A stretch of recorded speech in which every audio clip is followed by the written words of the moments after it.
The just-solved Roy Orbison mystery is worse than we ever imagined, because behind the dark sunglasses, the haunting lyrics, and the unmistakable voice that could soar from angelic falsettos to aching baritones, there was a life scarred by loss, grief, and loneliness so deep that it seemed to seep into every song he ever sang. For decades, fans wondered why Orbison always appeared so somber, why his stage presence felt like a shadow compared to the dazzling charisma of other stars of his time like Elvis Presley or Buddy Holly. The mystery seemed wrapped in his image: jet black hair, black suits, and those iconic dark glasses that made him look almost otherworldly. While many believed this was simply his crafted persona, the truth is far more heartbreaking. Those glasses, at first a forgotten pair of prescription lenses left behind and replaced with dark shades, became his shield, a mask to hide a shyness that bordered on painful and a sorrow that never fully left him. The Roy Orbison mystery, when unraveled, shows a man who carried tragedy after tragedy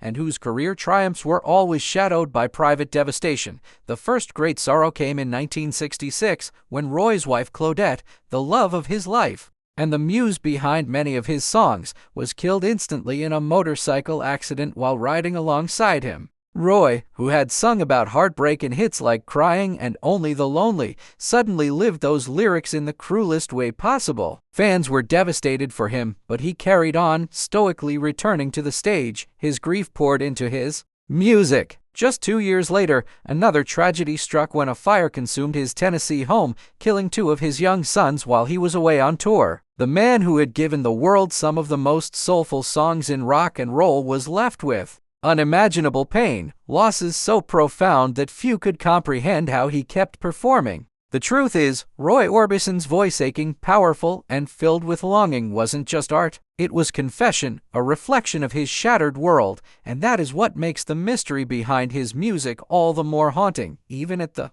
height of his fame, Orbison never fit the mold of the flamboyant rock star. He was quiet, humble, almost painfully modest, and his dark, brooding presence made him seem enigmatic compared to his peers. But the mystery, now better understood, was that Roy wasn't playing a character, he was living his truth, a man weighed down by grief but channeling it into timeless art. And just when his story seemed poised for redemption, tragedy struck again. In 1988, Orbison was experiencing a renaissance. He had joined the Traveling Wilburys alongside George Harrison, Bob Dylan, Tom Petty, and Jeff Lynne, and his new album Mystery Girl was about to launch him back into superstardom. But before he could fully savor this comeback, he suffered a massive heart attack and died at only 52. His career was reborn, but his life was cut short in a cruel twist of fate. The Roy Orbison mystery, once seen as little more than a stage persona, has been revealed to be the story of a man who endured more sorrow than most could bear,